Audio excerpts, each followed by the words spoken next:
One of the things I find a lot when I'm talking to people about evangelization and about the state of the church now is there seems to be a prejudice, an impression of Catholics from before the council that there was no evangelical mindedness to it at all, and to people in general, and it's in a and I've often found it's actually in a really sort of negative, condescending way even. And one of the things I think that we really fail to grasp is what the world looked like. I think we have a lot of ideas of what it looked like. Obviously I wasn't there, but I don't say we failed to grasp, but we fail to consider what being Catholic looked like in North America in the early part of the 20th century, and what society in general looked like, and what society's ideas of religion were, and ideas of religious tolerance, religious acceptance, and religious practice, and so on. So if you look at the turn of the 20th century to up to the war, um, the 40s, and Catholicism was by and large contained to certain ethnic and immigrant groups, right? Um, Polish, Irish, Italian, uh, and by and large, you kind of lived and worked within those communities. And if you worked outside those communities for whatever reason, whatever you were doing that was not specifically in that community within that Catholic context, it you didn't talk about it, no. And but part of that was we're talking about a society that is in Canada, established by English colonization, and in the U.S. by English colonization, but largely even more so by Puritans. So there is a built-in Protestant Catholic conflict, and there's a built-in anti-Catholic uh, perspective to society, to the broader society. And so that makes it a lot less simple to say, oh, I'm going to share the gospel. And let's also remember that people didn't think they hadn't heard the gospel. We're not talking at all about the same kind of recipients of the message as we were talking about in the early 20th century, first half of the 20th century, because we were talking about a Christian world, a world that was set up around, by and large, Christian ideals, and encouraged Christian practice. Right? The world was set up that the default was you were a church-going Christian, more or less. You went to church on Sunday. Everybody did. It was sort of, which one do I go to? I go to this one, that one. And certainly did Catholics before the council, in the first half of the 20th century, think they were the correct Christians? I would venture to say yes. Um, and but it wasn't. You didn't go inviting the debate, particularly if you're Catholic, because we were persecuted. Catholics were persecuted, and non-Catholics, Protestants didn't want to deal with Catholics. They thought we were crazy. They thought we were weird. There was there's some xenophobia and some racism mixed in there because it was attached to these immigrant groups as well. I mean, the world was not perfect then, as it is not perfect now. So the you largely existed within your culture, within a Catholic culture and community. So who were you evangelizing? And when you were outside that context, you were perhaps wary of even revealing that you're Catholic or talking about it at all because it would cause conflict. I mean, what if this affected your job? What if this affected your ability to provide for your family and all of these things? And this could devastate you. And was there any reasonable prospect of success? Was that Anglican person that you met who was from a long line of Anglicans, were you going to reach them somehow? Right? Was there a relationship of trust? Was there ever going to be? Right? These things were not the same as the way we look at them. We look at now, we're looking at people that have uh, no no faith background or tradition sort of in their upbringing or in themselves, or that they're living in the moment, in their present life. And so the who you were going to be evangelizing was, there were, some walls up around, but some of those were for protection. We didn't want, we were being allowed to be Catholic, and there was a bit of it not rocking that boat. And who were these candidates? These aren't people, the people we see now, postmodern people who have no affiliation, have no religion, and who are seeking these things. And the other thing that now happens in the mid 20th century is, let's say from 1950 onwards, everything happens. Society changes completely. And one of the things that happens is we begin to expand outside of those uh, sort of familial lineage type communities, those familial heritage type pockets. We begin to have more interaction with a broader range of people. Um, Another thing that happens, particularly I think in the United States after the war, and again, I'm not an expert on this in this area of history, so I'd love for somebody with some expertise on that to comment on this if I've got anything wrong or if there's some pieces I'm missing here. But by and large, what does happen after World War II is an American identity emerges that I would argue didn't really exist before. That is fairly new. That comes out of, let's let's get together. Let's rally together to defeat this common enemy. The common enemy being the Axis powers, being the enemy in World War II. And so there's that happens, and then there's this prosperity that certainly, this middle class prosperity that happens. The baby boom happens, and so there's this larger cohort of people beginning their adult lives together than usual because everybody had them on hold for 5 years, right? This is how the baby boom happened. And so they're also this cultural juggernaut. Not just the baby boomers themselves, who yes also become them, but this sort of cohort that lands and also has this gravitas that no, we're going to call the shots now. We went over and did this job, and we're back, and now we're not content to uh, to be spectators until it's our turn. Um, so there's this very big shift. I mean, I say I'm not an expert on this, but but this American culture built up. All of those images of car culture and all that. That stuff in the 50s, and some of that happens in Canada. I have to admit I know less about that because our media is American, even though I live in Canada. But um, this happens. I would argue that happens in Canada as well, whether we had a nationalism around it the same way. Um, maybe not.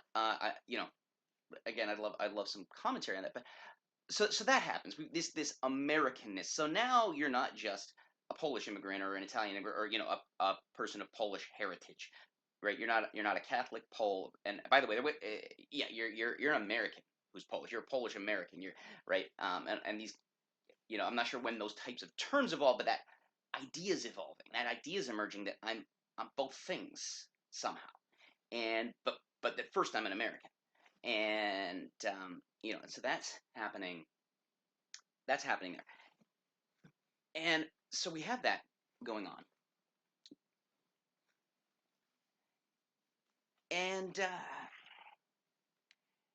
then of course we also especially as we get into the 60s, of course, there's all of that prosperity that happens post-war. It was limited to to white middle class people, by and large, and so that we have continuing, all kinds of, we have racial injustice continuing. We have all these kinds of things going on in society, and though this culture war emerges, right? The civil rights movement and everything that goes with it, and we have things coming at it from different sides, and we have things in there um, that are absolutely Christian values. This justice, and the equal dignity of every person. Absolutely, absolutely, 100% a Christian value. Um, then, of course, but we also have an individualism and sexual liberation ideology, and these things that are not Christian. That they're all at the forefront here, and so we have that happening as so our sort of our heritage type boundaries are beginning to dissolve. But whereas before that, to say that you were a a Catholic Pole, um, a Catholic and Polish. I mean, like, there wasn't a difference. There weren't Polish people who were Catholic and Polish people who weren't Catholic, who were kind of not. No, it was part of being Polish. It was part of being Irish, unless you were the other kind of Irish, right? It wasn't there. Some of us are this. Some of us no. There's this kind and that kind, or Italian. It was part of everything. It was all intertwined. It was this vestige of basically of Christendom, right? And so now you have, as these boundaries begin to dissolve, you've got this idea of the church existing. It had been beginning, but now it's really coming into the fore of the church existing within the state, because it existed within the state before, um, particularly in democratic states anyway, but it didn't exist in sort of in those communities, those cultural communities, those communities of our heritage, um, sort of as a thing inside them. It was an undergirding structure of them. It was part of that community. It was a Catholic culture and a Catholic community, and it was all intertwined. There wasn't yes, so on the one hand I'm Polish, and on the other hand I'm Catholic. On the one hand I'm Italian, on the other hand I'm Catholic. On both these things, no, I'm Italian, I'm Catholic. That's part of Italian. It's part, like, it's all just together. And so those cultures kind of existed within their boundaries. They're not, not, oh, we won't even, do business with, sometimes, I guess. Anyway, so that isn't the same thing as now what we have. The Though the state had no religion, the culture did. Um, and I don't want to be mistaken for saying that Catholicism is a cultural religion, because I mean, look at all those different cultures, and it's part of it, and it can be part of it, but it undergirds them, and it's all together, it's all intertwined, it's all enmeshed. So they're inseparable in a sense. And now we've got this thing where they're all of a sudden there's the two separable concepts: the state and the culture, and the popular culture, the modern culture, and my religion, my faith, my personal. So though that and that's happening because these many of these boundaries are dissolving, and these borders are dissolving to some extent. They don't go away completely, but they're certainly become less and less rigid, more porous. And the cultures, and you look at that happens for a number of reasons. It happens because people are seeing shared values across things. It happens because of the coming together as a nation, as allies in the war effort, to defeat a common foe. We can all agree that you know that's wrong. Common enemy does unite people. And we have also, we have this cultural force of a generation that really comes into its power in a way that I think maybe maybe in a way that had never happened before, where a group, a cohort comes into power, into its cultural power all at once, like that, with such force and such influence. So that's happening. And then following on from that, we have these issues of justice and injustice that people are seeing across lines, and we're starting to talk about the breaking down of barriers the between cultures, between communities, between privileged people and unprivileged people, because it's one thing when sort of, oh yeah, that's a Polish neighborhood, it's an Irish neighborhood, that's a Protestant neighborhood, that it's an English neighborhood, that's a French neighborhood, and it's, sort of, yeah, we're next to each other. It's not, but when we have something like the racial inequality in North America, um, it it transcends that, because it's going, well, yeah, I mean, there's all these various sort of white ethnicities, some of which were whiter than others, but then also we have the persons of color who were not sort of one in parallel, or sort of, it wasn't, yeah, well, we're kind of in charge and you're here, and we'll all kind of work it out. It was what it was. It was systemic racism. People were absolutely discriminated against and subjugated, and well, I could sit here coming up with words for racism, but systemic racism and racial injustice. and that really kind of transcends, the okay, yeah, I want to hang out with other people kind of like me is different from those people aren't entitled to any of, things that happens. And um and so my point is that transcends begins to transcend many of these boundaries as well. This idea that, hang on, you know, the way that these people are being treated, and that they're now and begin to speak out and refuse to accept this treatment, as many brave people did. Now this has become right. This begins this whole culture thing, and and then you've got mass media begins. You've got television. You've got you know the, all these things are broadcast, and everybody can see the same pictures and hear the same sounds all across the country. Um, so you can't kind of go. The ignorance of that kind of thing is erased. You have much broader education in general, so people are thinking about ideas a lot more, and so we have that happening, and so all of that kind of is this perfect storm where now we sort of become one culture, one large culture.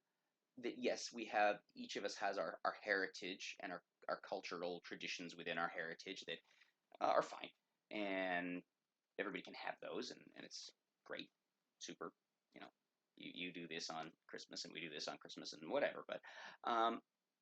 But there's this larger North American culture in which now these other cultures exist, and now those cultures are where our Catholicism was totally enmeshed, and so we now have, with those boundaries dissolving and all of those things bleeding together, Catholicism now existing, one, across those cultures that are traditionally Catholic, and two, um,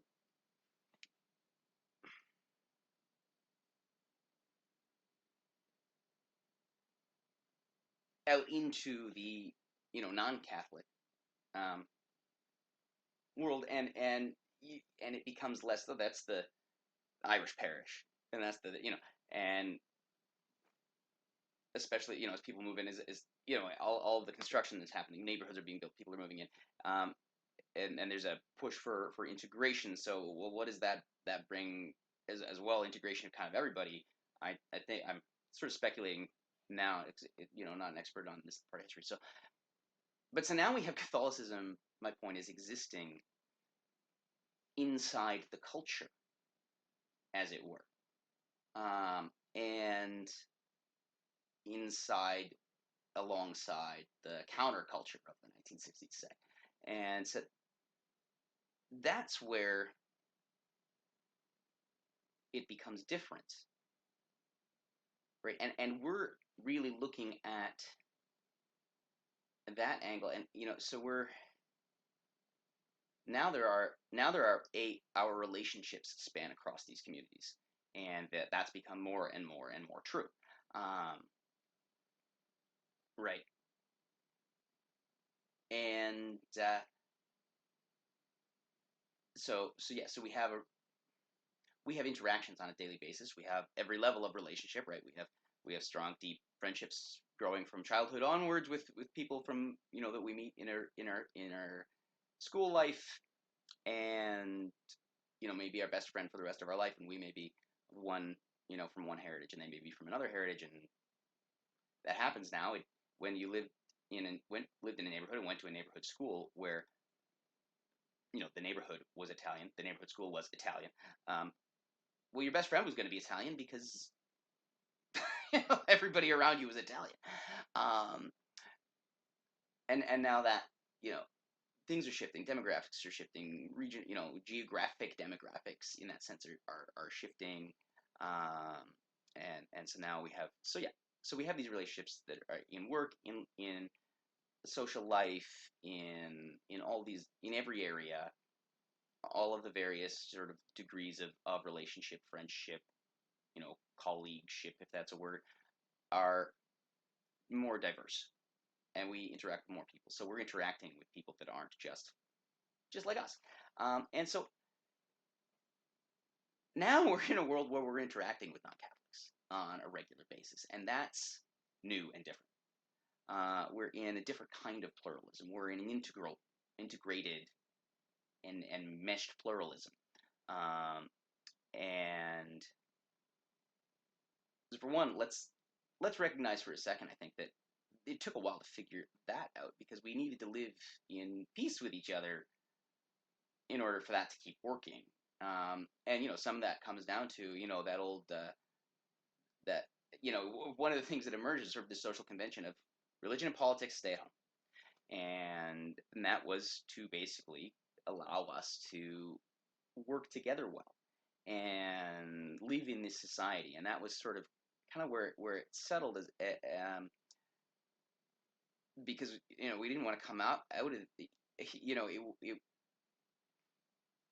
because I think the other attitude, the opposing attitude to that I think people wanted to avoid would have been basically an attitude of conquest. And I'm not going to, okay, now these lines are breaking down, so I'm going to make you Catholic. And where was so we were redefining ourselves as a people in general, as a culture, on the global scale, on the continental scale, and we were redefining, and within that we had to redefine our place as a Catholic, our place um, as an Italian American, Italian Canadian, Irish American, Irish Canadian. So now there are people and there are relationships in our lives where these opportunities for evangelization are these opportunities to share the gospel emerge. Now, at the same time, as all of this is happening, we have this massive decline in religiosity overall. And we have all kinds of reasons for that. But so we are shrinking in number as Christians, as Catholics, as all this happens, as this door opens that would allow us to evangelize in a way that probably just wouldn't even have occurred to anyone. Evangelizing was, prior to certainly prior to the 20th century, it was a matter of going to places where the gospel had never been preached, or the church, or the first missionaries had gone, but the word of God wasn't established there, and so missionaries continued to go. We're talking about going to Asia and Africa and South America and all these places.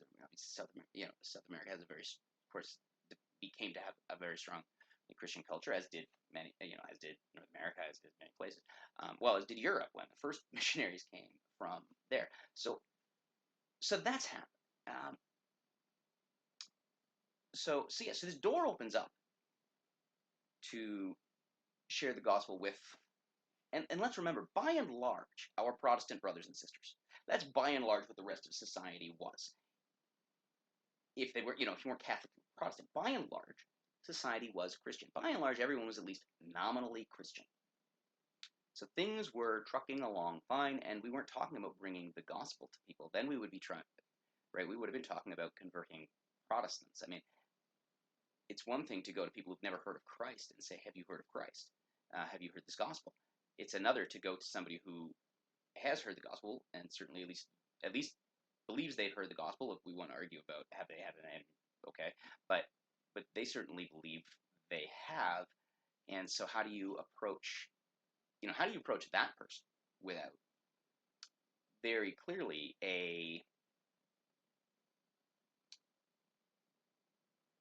statement, even if it's unsaid, of, I know you've heard the gospel, but you got it wrong. We're right, you're wrong. You took the message and you twisted it, and you're meant, our way of knowing it is better, right? So there's that. That requires more delicacy, perhaps, in one way, than, hey, I have good news to tell you that you've never heard, right? You travel to a place, the early missionaries, the Jesuit missionaries, when they went to Asia, going, hey, it wasn't so much, oh, you backward people, you're doing it wrong. I mean, I'm not trying to deny any, I'm not trying to deny attitudes that people may have had. But my point is that the main thing was we're bringing you information you don't have yet, right? You haven't heard the word of God. You have not heard of Jesus Christ. So we're going to bring you word of this Jesus Christ and teach you about this Jesus Christ and teach you of him. And that's totally different from, okay, so you're Presbyterian. Here's why you're wrong at Christian. So right, so but we have then this overall decline of everyone. Right, religiosity, Christianity across the board begins to decline. Religiosity across the board begins to decline, and it's continuing. It's still, we're still fighting that slide, obviously. So that's so there are so as this begins, as these doors open, there are now fewer Catholics and fewer Christians, or there are fewer Protestant brothers and sisters as well, or other Christian brothers and sisters who, I don't know, pose labels on anybody, whatever. So that all changes, and we start to tank in our numbers. So who are these evangelists? Where are these evangelists? I mean, you look at and you look at who were there. I mean, there's people like Fulton Sheen. There you go. And in that time period, and I think there's a lot we can take from him and from his message and from his approach. That anyway.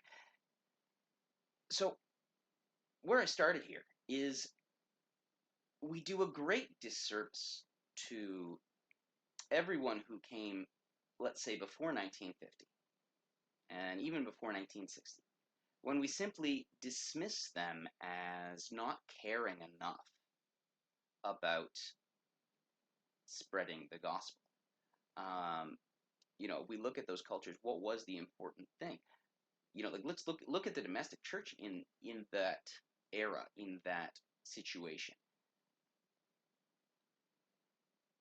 I think that, and I would love to hear from some people who've studied this more specifically. But there's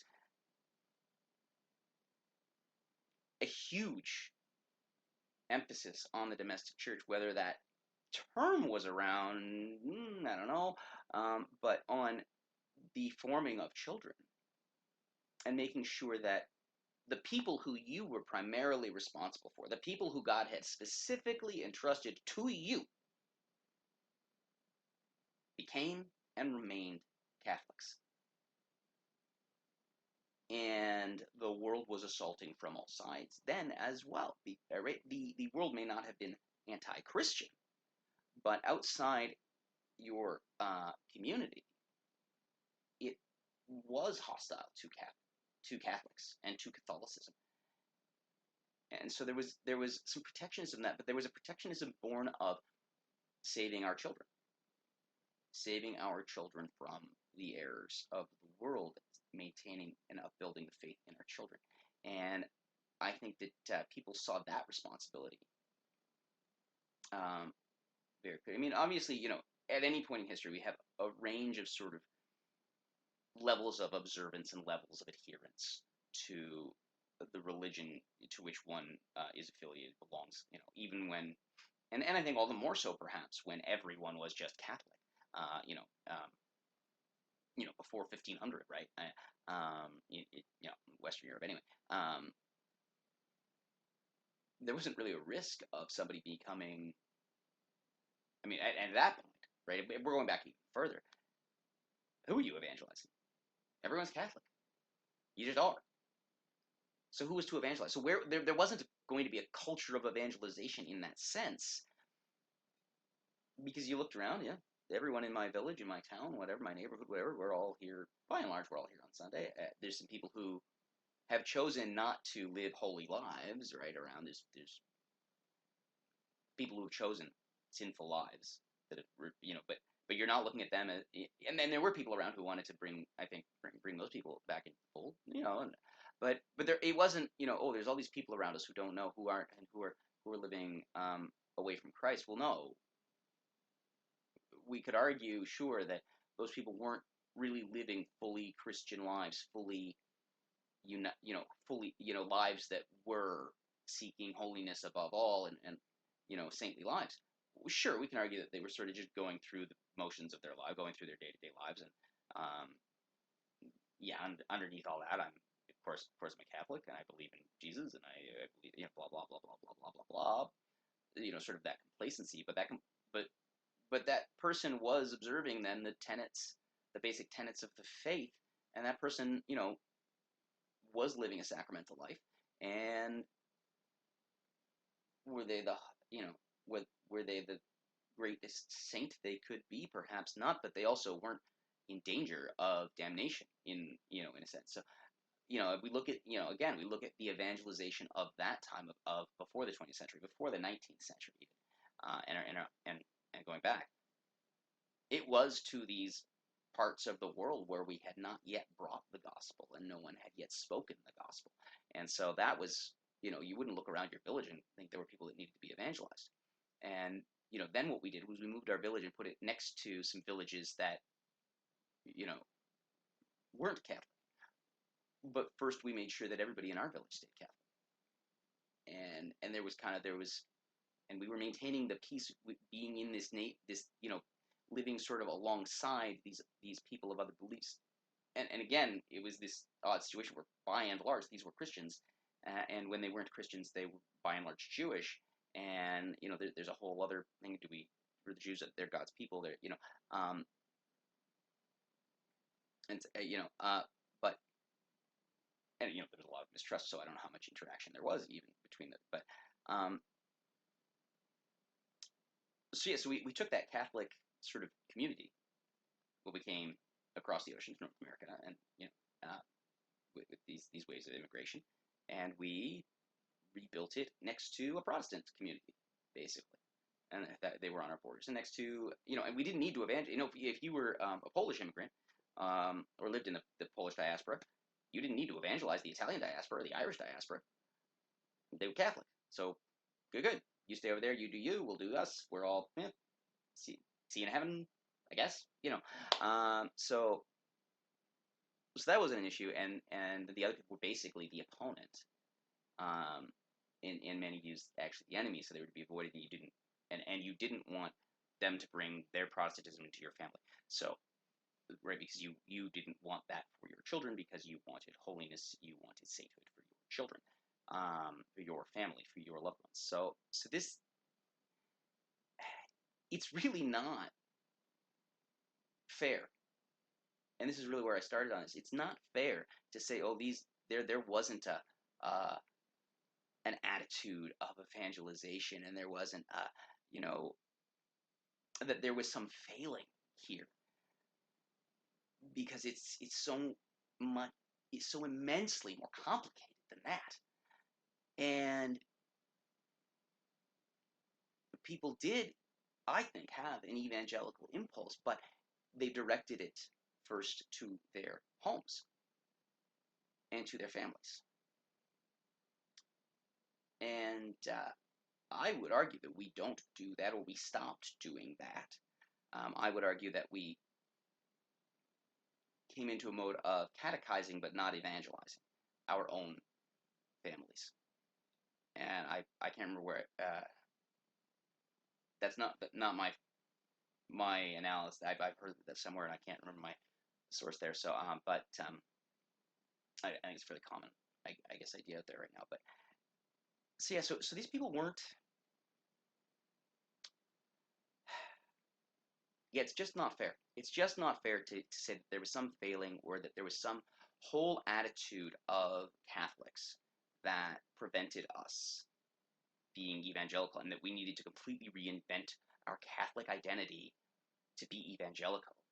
When, people went out across the oceans and sailed and risked death to bring the gospel to people, those were Catholics, right? Those are the ones that had those incredible charisms and calls to do those things. And then all of a sudden, everything completely changed very, very quickly. And we were figuring out how to live in the new reality. And we were figuring out how to spread the Catholic faith. And I would argue that there's more about the egalitarianism of the late 20th century, of this a postmodern attitude of live and let live.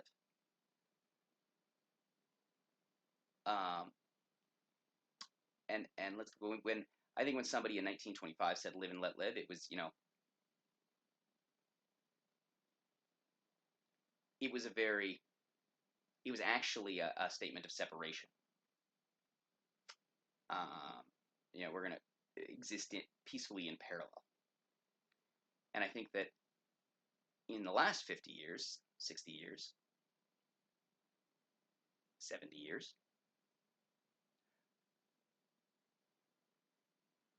we're 60 years.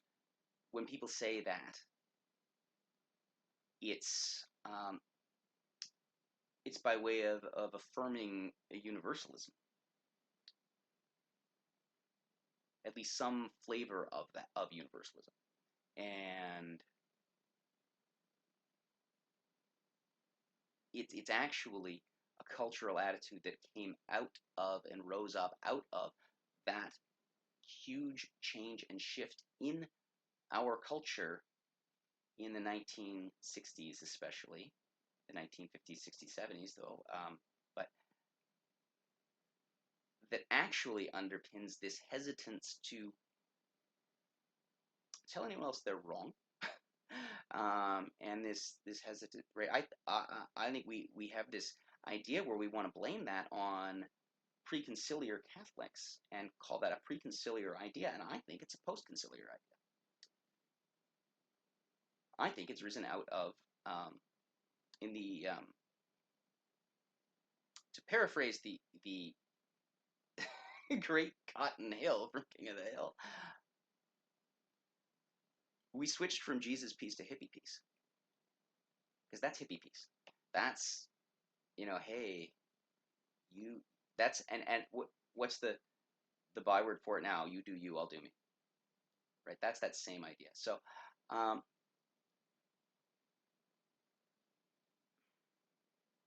yeah, that's an idea that came from the second half of the 20th century, not the first. The not sharing of the gospel. The idea that we could be in close relationship with people and go, hey, but what you're doing is okay. Because you see, before it wasn't, hey, what you're doing is okay. It was your hands off me, my hands off you. It was a truce.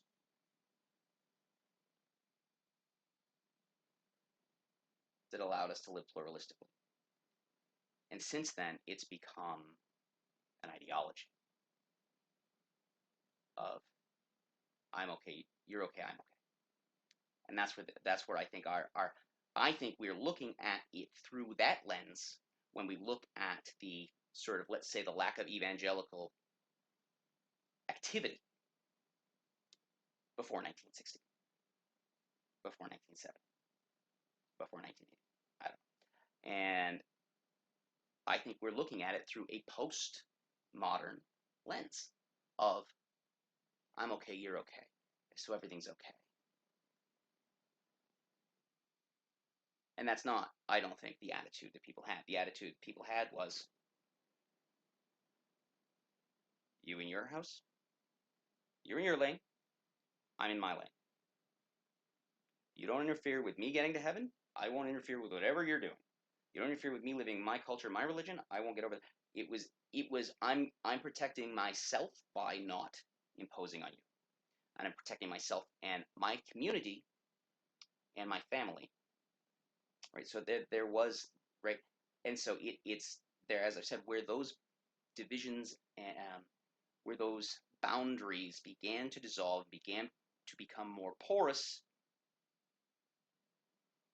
that is where things changed. That is where we had to reinvent ourselves. That is where we suddenly had to instead of existing in parallel to one another, which had been the standard for several decades. This existence in parallel and protectionism of the self, of one's own family community, into a more integrated way of living. Mass media, mass transit, whether by cars or by other transportation means, you know, air travel, all those things, right, made all of these boundaries more porous. And at that point, you stay over there, I'll stay over here, protect my own, and if you don't bother me, I won't bother you. Right? That's a protectionist. That's a barrier. That's actually a I'm going to stay here and evangelize my own people. I'm going to stay here and catechize my own people. It's a preservation of the faith. It's a preservation of what we have. It's a preservation, and it's a building of the future. And that changed. And that changed because we no longer could live in parallel. We had to live integrated with one another because of the way society changed. And because of that, so it's completely unfair to look at people living in the first half of the 20th century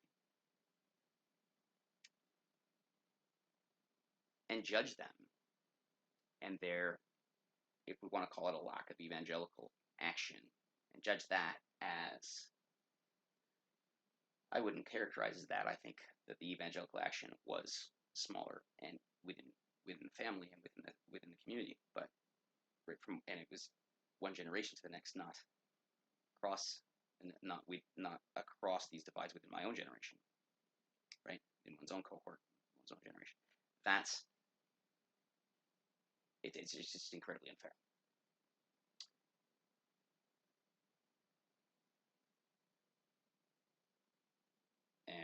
And I think we owe people a lot more credit than that, a lot more respect than that. And I think we need to, because I think that informs an idea that their faith wasn't real, that it was perfunctory and compulsory, and that made it not real. And that's the danger of characterizing all those people as though their faith isn't real enough.